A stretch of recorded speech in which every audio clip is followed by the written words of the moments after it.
All right. Well, welcome back to Always on the Hunt, episode number 9. Today we have a special guest, Todd McCandless, a global product sales and marketing leader.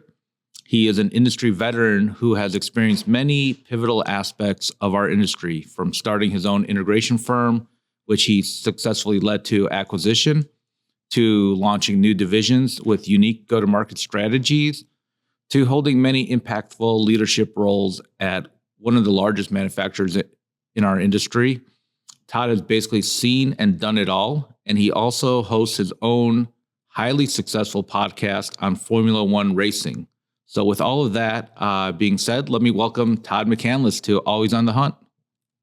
Thanks so much, Leo. It's a real pleasure to be here. It's great to have you. It's great to have you. So tell me, Formula One racing, how'd you get into that?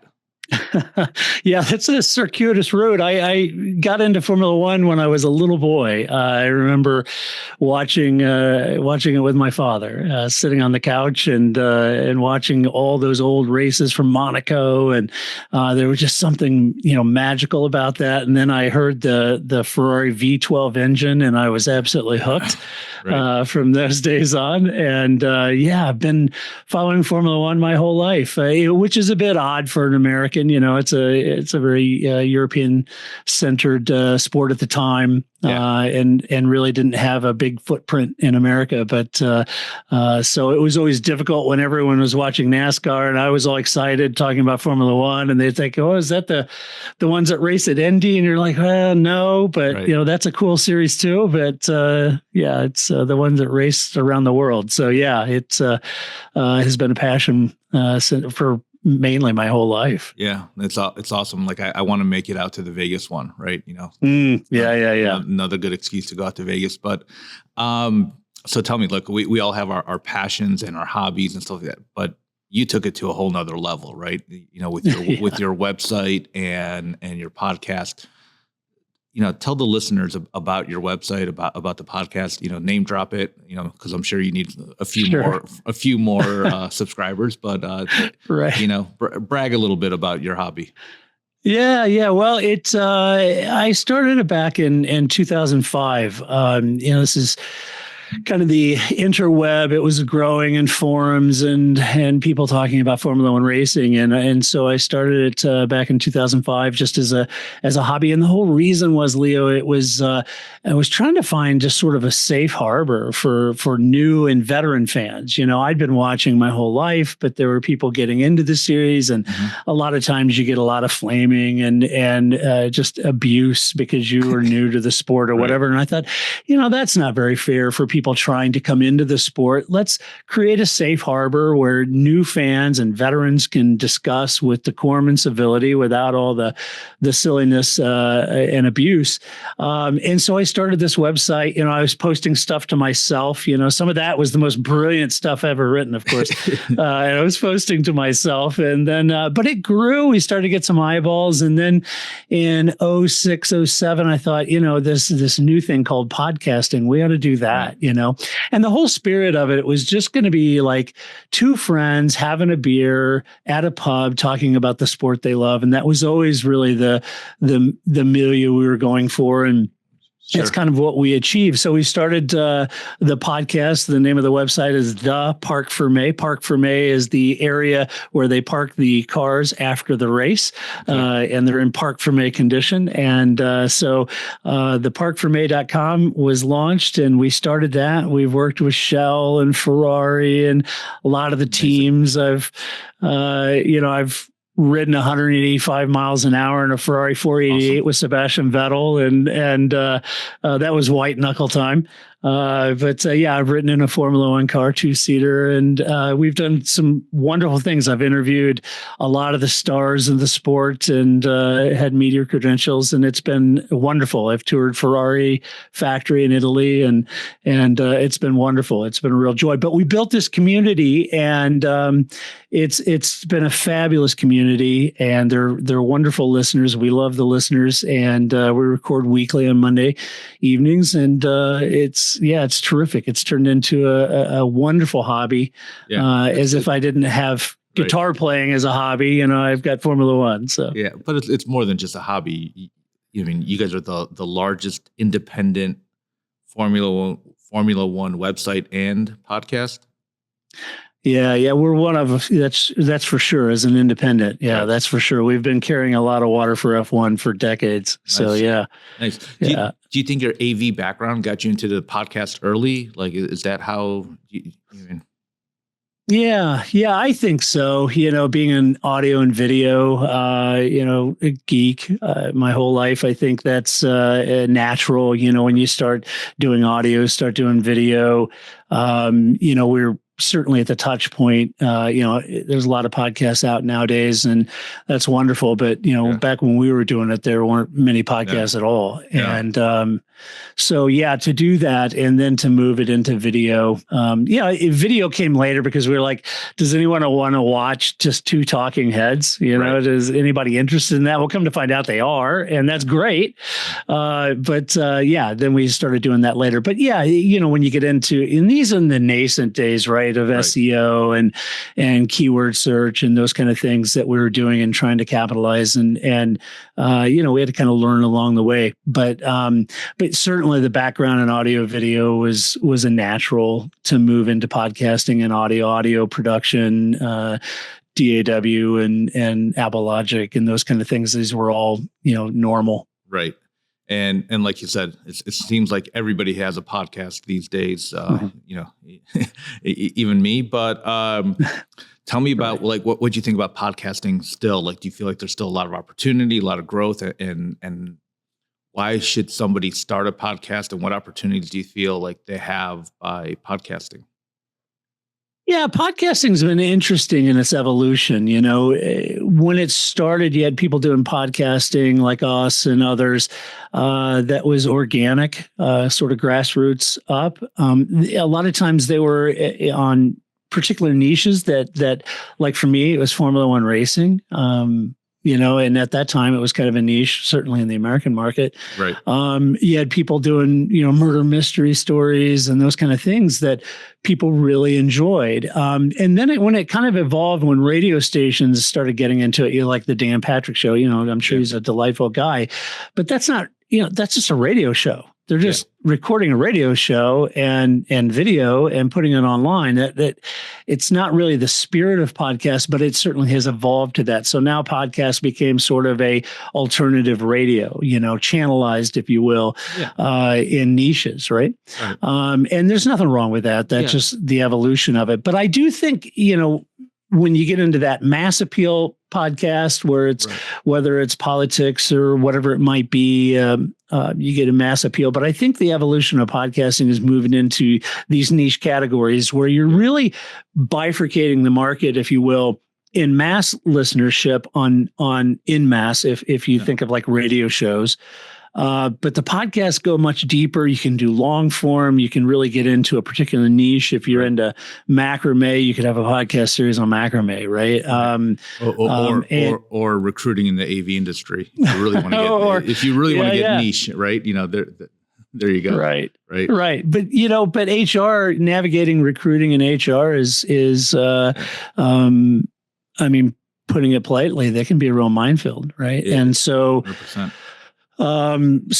There's a lot to be learned about the recruiting and HR industry and AV and how to navigate that, and I think there's a niche for that. Right. And so, there's a lot of people that can learn from that wisdom. And I think also, those life experiences are great because as humans, we tend to love stories, right? And so in a lot of ways, when I started a second series at the website called TPF Stories, and it was really going back and taking a brief second glance at the history of motorsport and telling some of these stories, and people really resonate with that.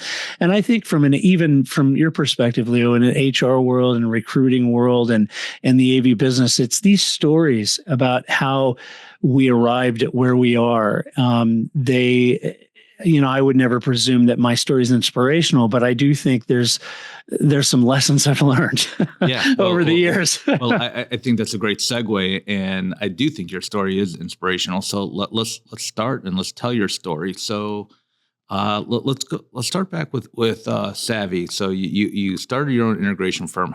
Tell the listeners about that. Your startup experience and You did something that I think a lot of integrators would really strive to accomplish, which is, lead your company to finally, getting acquired, right? And having an exit strategy. Yeah, it was, I started that because originally when I got into the AV world, coming out of the telecommunication world initially, briefly, and then got into the AV world and was doing a tremendous amount of residential AV at the time, but we would do some commercial, and I really liked the commercial side of AV quite a bit. Nothing wrong with Resi. High-end Resi is great. It's super cool. It's got some great innovation points, some fantastic product sets that solve applications and solutions for home and residential, and I'm all for it. But those big projects and commercial projects really appealed to me when we get into contractor-based accounting and those types of processes. So I started the company and kind of grew it organically. It's very difficult to do and made a lot of mistakes. There's no doubt about that. Right. And it was very humbling. You tend to, as a young entrepreneur, you tend to think that everybody's going to treat your money like it's theirs. That isn't necessarily the case. Right. And, you make the mistakes and you get the scars. When you look back, people say, well, would you do anything different? Gosh, yes, I do a lot, everything differently, for sure, but no regrets. I look back on that. We grew that. We just, it was always difficult to be a smaller integrator trying to grow. There's always that cliff edge moment where you start to scale. It's easy to scale into $1 to $2 to $3 million, $4 million, $5 million. You can scale into those projects, but when your equipment costs are what they are, and your big competitors are buying 10 points beyond income, it's difficult to scale. There's that ceiling, and it takes a significant amount of investment and operating capital to punch through that ceiling, which is very difficult. Yeah, and look, and don't downplay the 1, 2, 3, 4. I remember being at a CEDIA conference, and they were talking about the statistics of how many companies are less than 1 million, right? And they don't know how to crack that, and so hitting, and you guys got all the way up to 10 mil? Is that kind of where you? Yeah, between 8 and 10. Yeah. It's huge. It's a big company. How did you guys get acquired? Talk about that. How did you guys plan it? Or set yourself up for it? Did you use a broker? What were the steps, or what did you think was your, I guess, what really helped you guys get noticed enough where somebody else wants to buy you? Yeah, it was sort of just relationships and kind of word of mouth.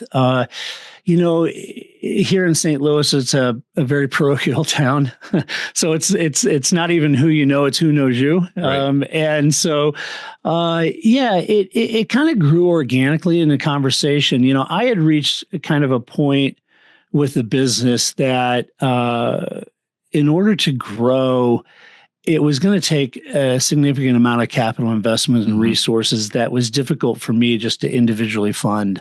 Right. And so you get to that moment where, there's other companies. I think of John over at CTI, a wonderful company. They were a competitor of ours, but he did it the right way. For me, it was becoming pretty challenging to really kind of grow and have those resources needed to get to that next level. And there was a local company, so I select George, Brian, and Claire, wonderful people. They have a fabulous commercial furniture company. They're the Knoll dealership here in town, and they're all just wonderful people. They were trying to start a technology division. They had one, but it wasn't scaling and not growing. And they thought that acquisition might be a better opportunity for them. And so we started talking, and then we were acquired by them. And then I worked for them for several years running that division. So it was a good move.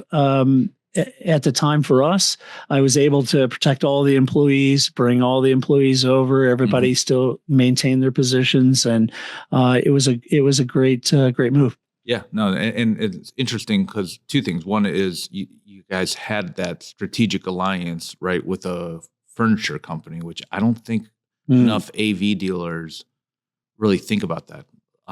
Talk about that a little bit more. Yeah. Yeah, it's an interesting conundrum when you think about the commercial furniture world. So when you think of any of your larger commercial furniture sellers, whether they're Knoll dealers, Hayworth, Hahn, whatever they are, um, it's an interesting thing because they're much farther ahead in the Gantt chart than we are. And they're working with interior designers. What the commercial furniture, when I was there, I started consulting for Knoll. Knoll would fly me to New York to present on the integration of technology in the modern workplace. And they were pitching, McDonald's, Capital One, large Google, those kind of things. And they knew technology would come up, but they didn't have a technology solution, not like Steelcase had. So how do you talk technology and integration? One of the big challenges on the commercial furniture side is that, when you think of commercial furniture and commercial leases of 10 years, the durability and the evolution, if you will, of commercial furniture is a good 10-year investment on that. But when you think of the evolution arc of technology, it's 18 months at best, right? So when you tie technology to a commercial furniture application or a product, you're either artificially reducing the livelihood or the life span of that furniture because the technology evolves so quickly, or you're trying to artificially extend the life of the technology beyond what it really warrants, right? So it's very difficult. So the idea really is to really create an evolution path with that technology, or a migration path, probably a better term. So you want to create a migration path with that technology in your furniture solution, so you are artificially impacting the life of that furniture. And so that's what we spend a lot of time on. The other thing that's always careful, the furniture manufacturers, they'll tell you they're not huge into the technology world, but they spend millions of dollars on workplace research. They know workplace, they know it very well. In a lot of ways, they define the next evolution of the modern workplace. And so one of the things with them is when you look to those partnerships in the commercial furniture world with AV technology. One of those challenges in that evolution is imagine, if you will, Leo, if you're a seller in the commercial furniture, let's say you're a $100 million commercial furniture company, and you're one of their prime sellers, Leo, and you've got some really strong accounts. You've got accounts that deliver $3 million a year in sales. And then I come to you, Leo, and say, hey, I've got this really cool little electronic part that does wireless collaboration. It's $1,800. And I want you to go out and sell those in all these conference rooms you're outfitting with furniture. They're not technology isn't your thing. No. And are you going to risk your $3 million a year client over them getting heartburn because maybe the technology didn't work the way they wanted it, right? So it's a difficult situation and how to navigate that. So let's dig into that a little bit more. So how were you successful with it? What did you guys do, or how did you approach these furniture companies, when you were still the integrator, and saying, hey, you're selling all these conference rooms. Why don't we partner up and let us come in and do the AV side? You guys do the furniture side. It's in our case, you got to remove all the complexity for the furniture. If they can set up the conversations, we'll go in, we'll do the design, do all the design build. We'll take all of the risk. We ensure that, there's uptime assurance for all of that product is going to be there. We manage the entire process, and you remove any of the complexity for the furniture sellers. And you've got to add value, and you've got to show this migration path when you can go in and show that the furniture solution that Leo, the salesperson, is presenting for these boardrooms or conference rooms or whatever it might be, R&D, when you can show them a migration path with technology and how you're going to keep them current and how you can swap out technology and you can evolve with that to always keep them current. And it's going to improve the longevity of their investment, their CapEx for the furniture, because it's never going to be outdated. You start to solve some of those heartburn points. And in particular, when you think about, real estate is very, very expensive. And if you can really do modularity and we can repurpose rooms, gone are the days that you have a dedicated conference room that sits there, 38% of the day with no one in it, right? You can repurpose these rooms and you can make that modularity a part of that design. You start to remove a lot of headaches. Okay. So value, besides, I'm sure there's some financial, referral commission type value as well, but you're saying that there's more value you could bring by helping them to sell the furniture by matching the AV to the flexibility of the room, the space, and the longevity. Yeah. Right. Okay. So you're kind of, did you sell? It's always a case, Leo, that when you're investing in real estate and that modular use and repurposing of the use and how that customer is going to use that space, and then making the audiovisual portion of that as flexible as humanly possible. And a lot of times how it integrates into the furniture and the existing surroundings and how we can evolve and create migration paths built in to follow the evolution. They're going to rely on us to understand what the roadmaps and R&D is doing with our product sets and where they are going to evolve. And then how we do that and how we productize that is important. And a lot of that comes down to working on really intelligent and sophisticated go-to-market strategies with that product set. Yeah. Look, to me, I think the commercial furniture is a no-brainer, right? Like a lot of these integrators are going out selling to the architects, the designers, the consultants and so forth.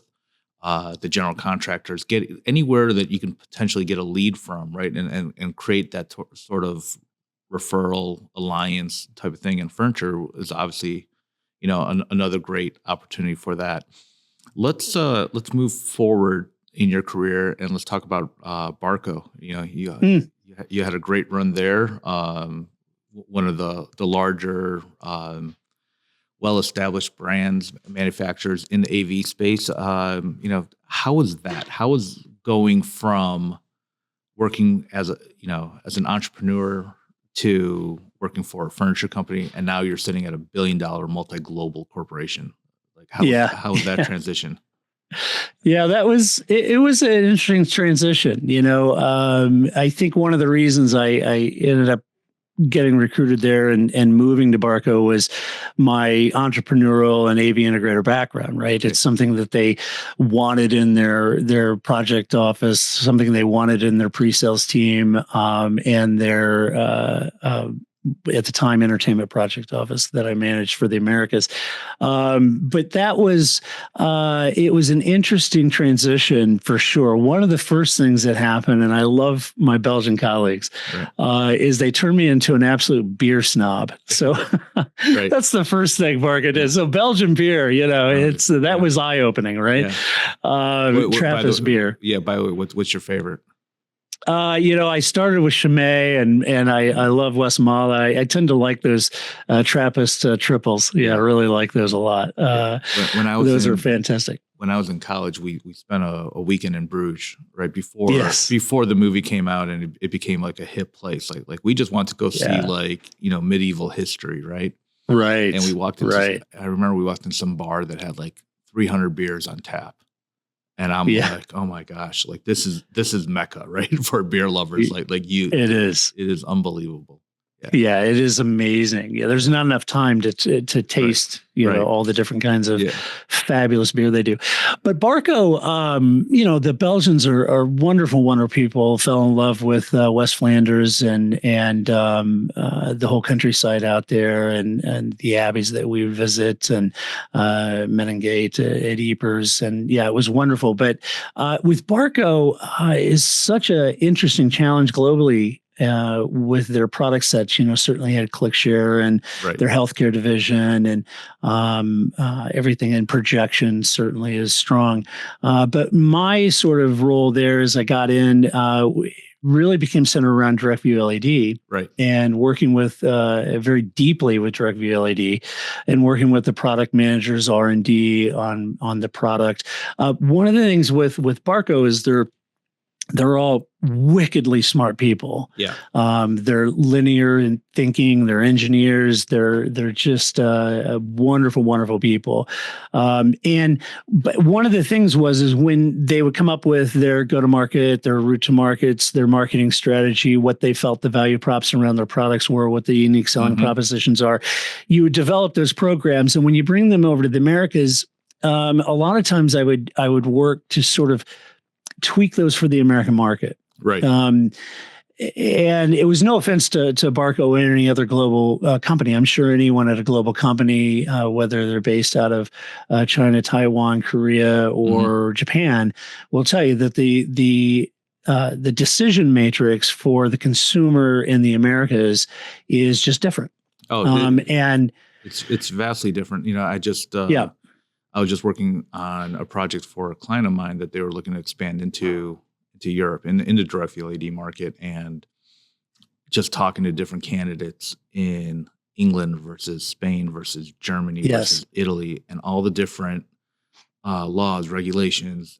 They're just it's not like selling in the U.S. where it's basically obviously a little bit different by region, but essentially the same. There's vast differences. There are, and it's okay. Each region, whether it's EMEA or APAC or the Americas, they have different motivators for their decision matrix and how they acquire product and why. And so one of the things was taking Barco's incredible engineering and crafting stories and narratives of why it matters. And this is actually an important thing when you're dealing with product development. Again, they're wickedly smart people. I found myself in the position of trying to, and certainly with Barco's LED, which is an incredibly engineered product, to try to explain why that matters.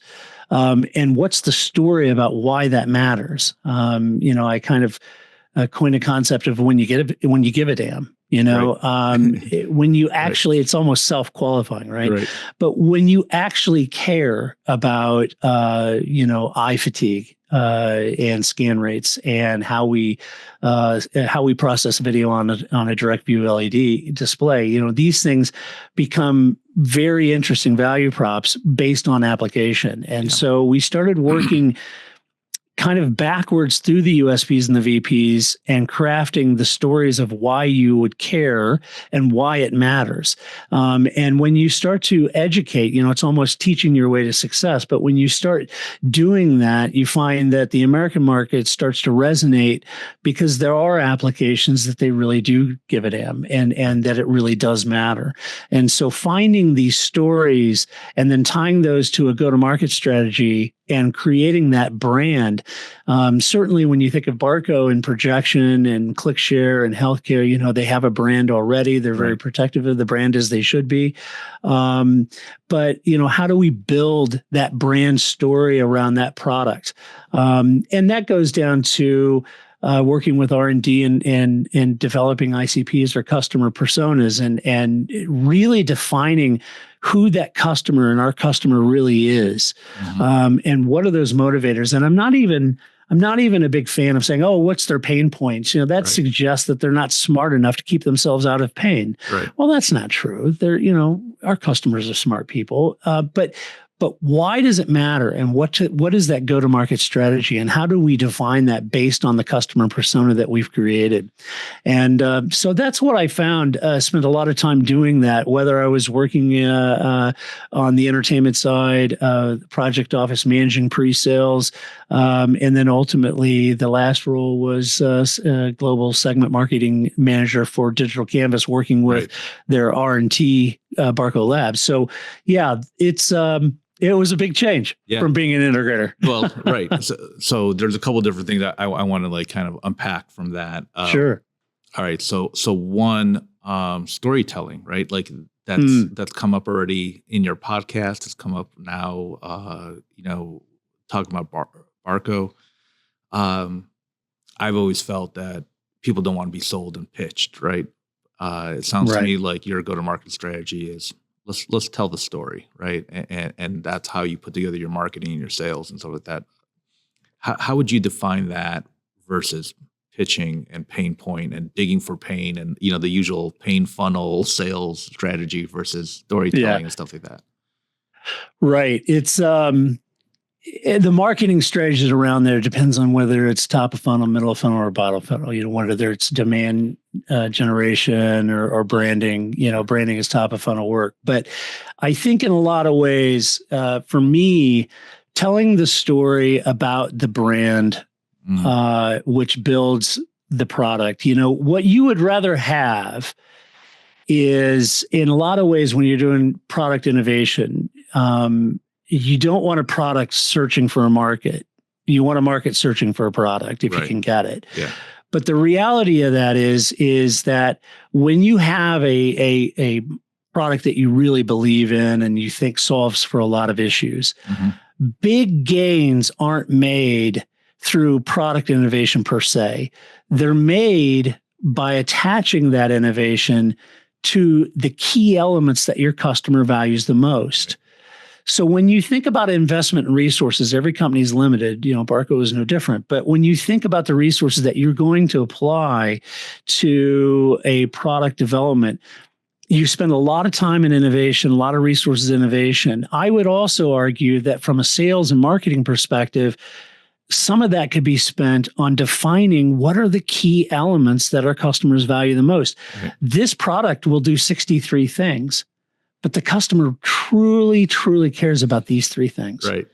And so where can we attach our innovation to the key elements? I would tell you that Barco's ClickShare is a bit of bottle lightning when it came out because they happened to tie that innovation exactly to the 3 things that customers want the most. Yeah. And it's interesting that you bring that up because obviously we see this in our industry a lot. There's some firms that are engineer driven, right? And they create a product and then they expect the salespeople to, go find the market for it, right? And then they're not doing the voice of the customer work, right? Where they're going in saying, hey, like, what are your problems? Like, how do we solve it? Because I think if you do that, then you could tell a story of, hey, here's the product and here's how we solve your problems without even having to dig for pain because you already know what the pains are. Yeah, that's exactly right. And I think in a lot of ways, when you're telling the story, crafting great storytelling around a product also starts to open up because stories transcend applications. You start to open up adjacency and market adjacencies when you start telling a story around a product and what it does and why it does it. Yeah. There's some times I can think in the Barco's Direct View LED where there are some certain features that the geniuses in Cortrick would design. Now they have a very marked reason of why they did it this way. Right. But when I started telling stories around those particular features and why, all of a sudden we started to find applications, and that feature actually really worked well in this application, unbeknownst to us, because it was never designed specifically for that application. But because it does this, it finds itself being a real great product for this specific application. And it was really just through storytelling around the USPs and value props. It happens in every industry, right? Look at medical. Yeah. Like how many times do we see one drug designed for one thing, and then we realize it's way better for this thing, and then they use it, as a side effect. It's actually a better solution. So it happens in tech too, right? So you were part of the Direct LED when that became a boom product. I think it still is. Talk about that. Like how was that? Catching that wave? Yeah, direct view LED is interesting. When I joined Barco had gotten out of the low res outdoor. Mm-hmm. So they were really focused on narrow pixel pitch. These are sub 2 millimeter down to sub 1, right? 0.9. Direct view, high res, fixed install, indoor. And the challenge, I think, with direct view LED is that after years of outdoor, when you think of an adoption curve, on the outdoor low res, they were on the backside of the adoption curve. The pricing models will prove that they're through the floor. It was all low margin work, right? It was all scaled. So, I'll do low margin at high scale, of course. But the adoption curve, you're on the backside of that. But for high res, you're on the very beginning of the adoption curve, except everybody wanted, the thought is that, wow, LED's been around. We're on the backside. The price should be a lot lower. But you're dealing with chip on board, chip on glass. This is really expensive technology, right? To achieve, to give you an idea, on 0.9 millimeter, on the tolerance, people would like them to be like Legos, where you just stack them and they're fire and forget, and it's easy. Well, it's not. Right. With direct view LED, you're dealing with the tolerances of the width of a human hair, for some of these. So that mounting has to be perfect, right? Or you have visual acuities that start to mess with your brain. And so the reality of that, when you get into the high res, people wanted it as a direct replacement for LCDs and conference rooms, boardrooms, and it's great for that. Because it's a flamethrower. It's just the brightness levels is amazing, right? And the color saturation point, we were achieving Rec 709, Rec 2020 in color space. It's incredible, but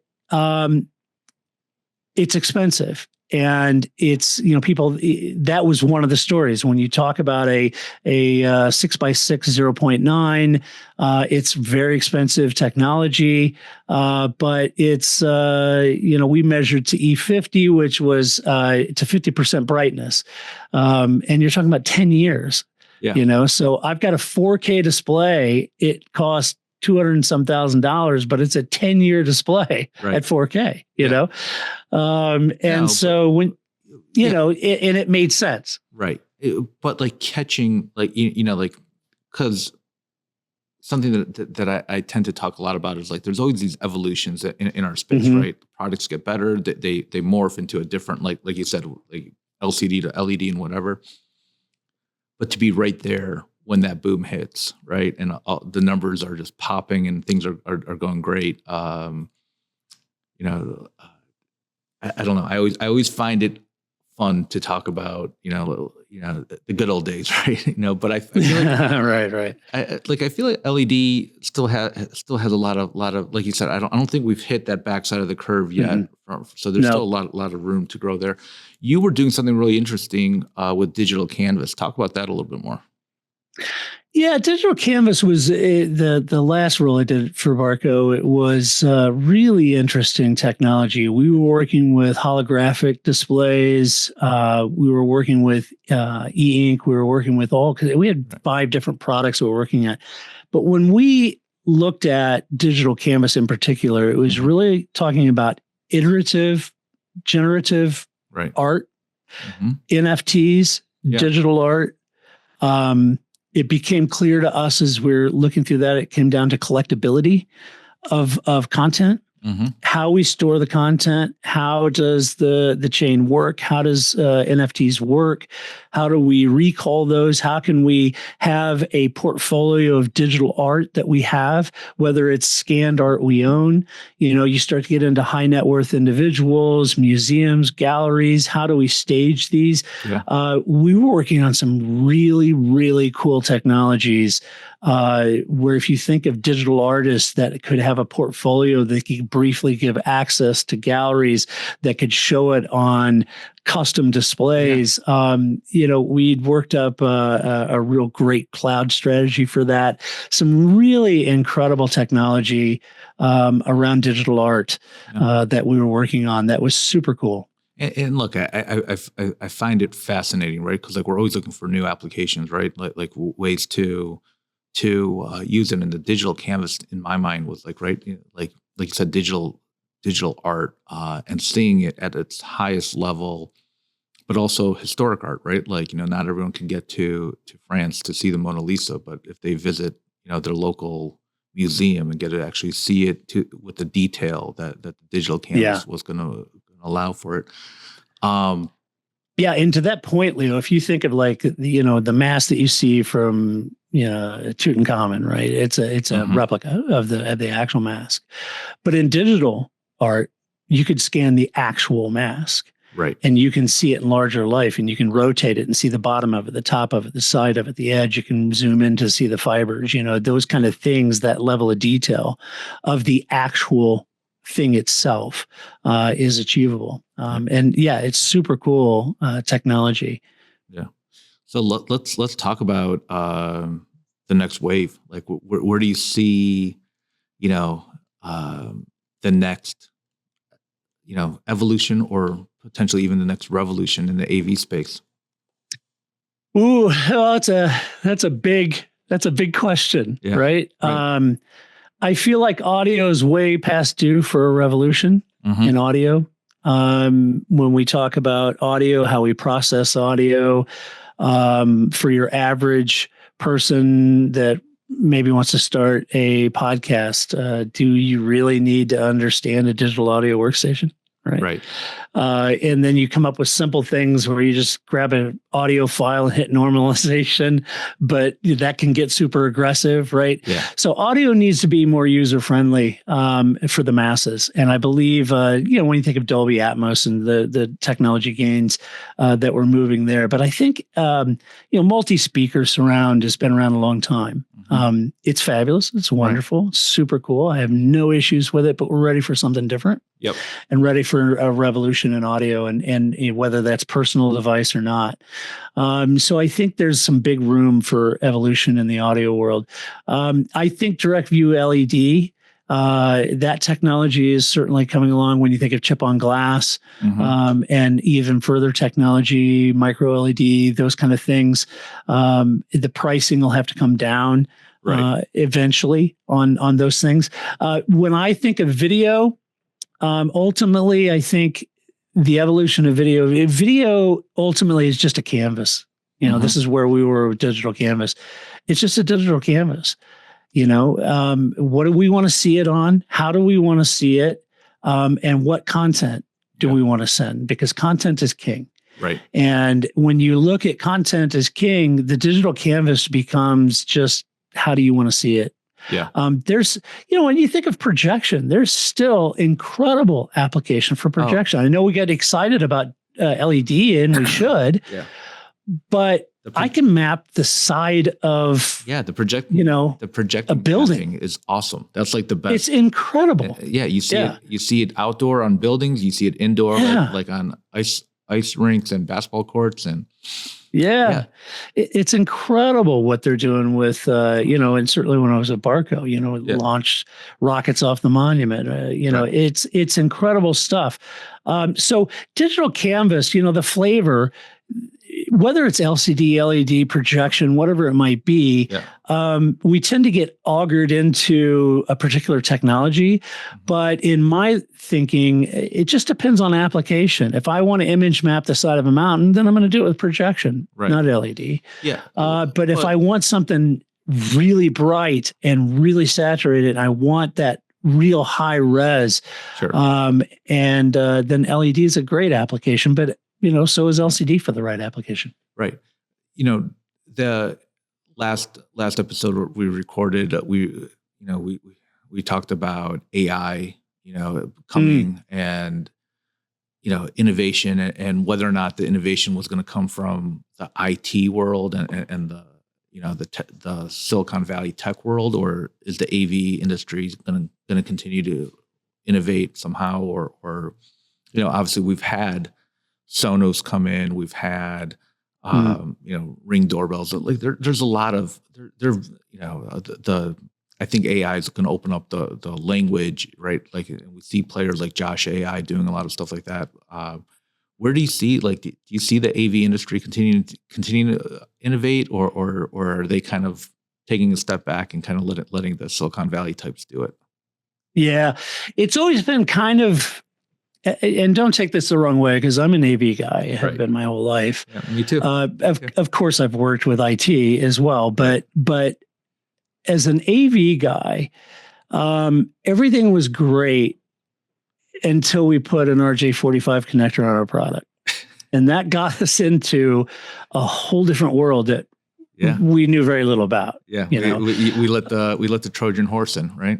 Yeah, exactly. So all of a sudden, wait a minute, all my gear's sitting on a Cisco catalyst switch. Wait a minute, a layer 3 what? You know, and so we got a little confused. So, but I think a lot of that innovation, if I was going to be slightly poke the bear a little on our industry, and I do it very humbly, I would say that the AV industry needs to start innovating, not responding to the IT world innovations. You know, we tend to, and all fairness to I saw a video the other day of a gentleman. I'm sure he's a delightful guy. He was talking about AI, and he was saying, you know, in this from an AV perspective, he said, okay, so boardrooms and conferences, you know, now it's bring your own AI, you know, and I've got AI on this device, and I've got, you know, okay, right. Time out. Let's not AI wash all of this. Okay. Let's not be the industry that takes AI and just decides that we're going to AI wash our products and say we're AI. Okay. Let's innovate in that space and come up with real discernible reasons to have AI and what it does for our customer.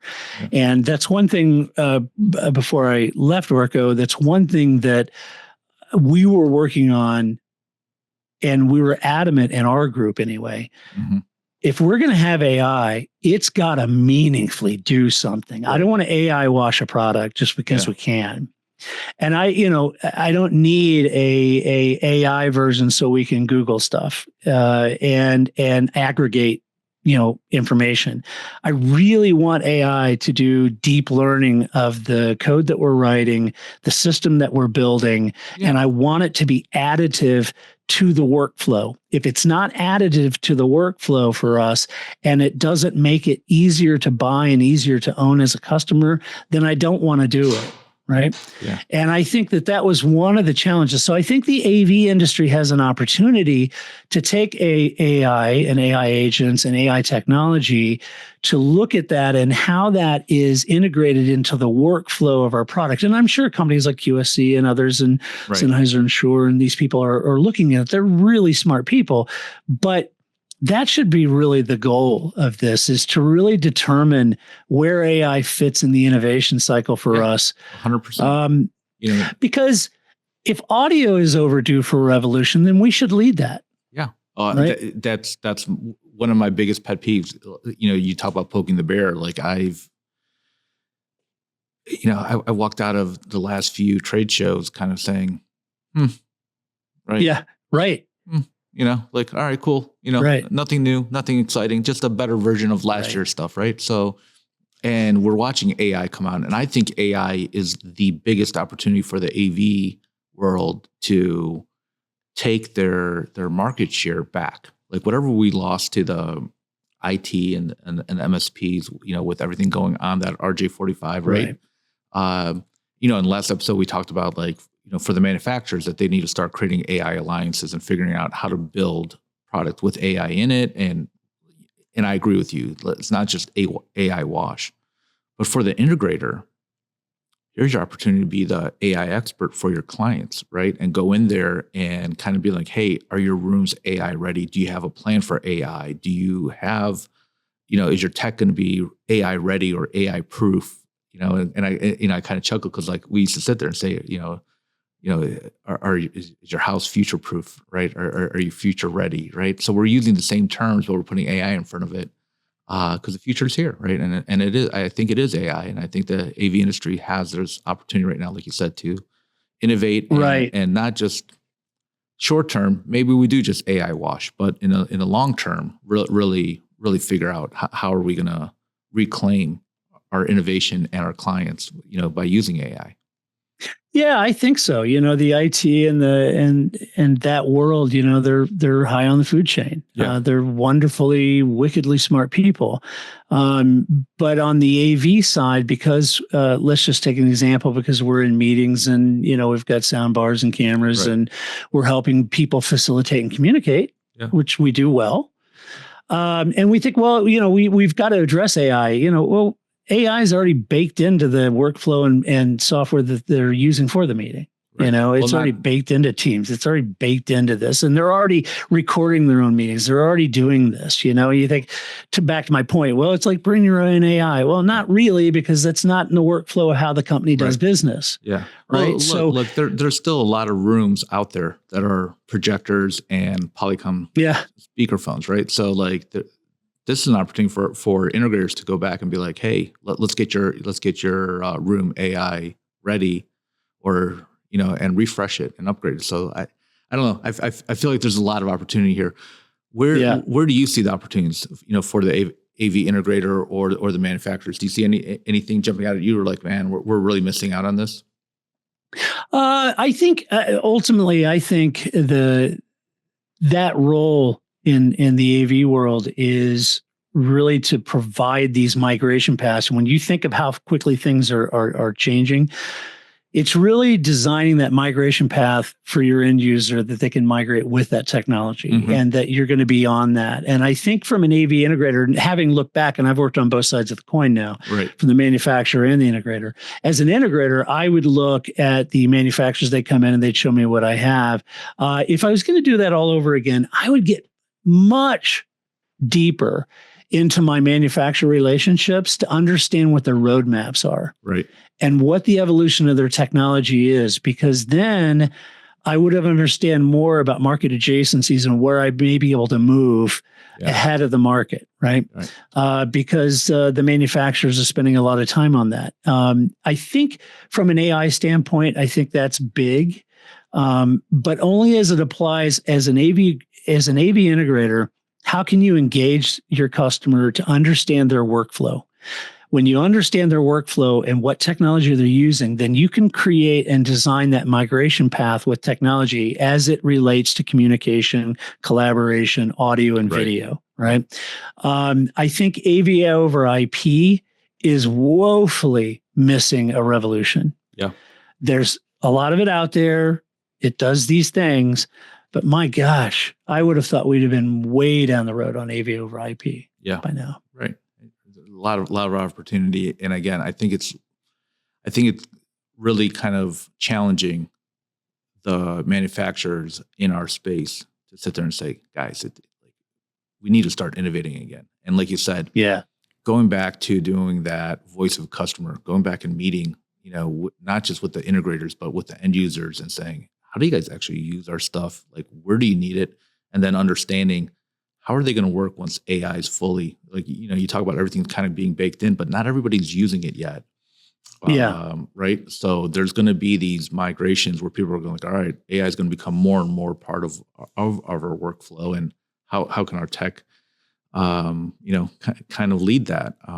And again, to me, if I was an integrator right now, I would be calling every one of my clients and be like, are you AI ready? Are you AI ready? And just trying to figure out a way to go refresh some rooms. Right. So, look, we've kind of covered a lot here, and we're running a little long. So, want to ask you, Todd, anything else you want to jump on and discuss, or do you feel like we kind of covered a lot here?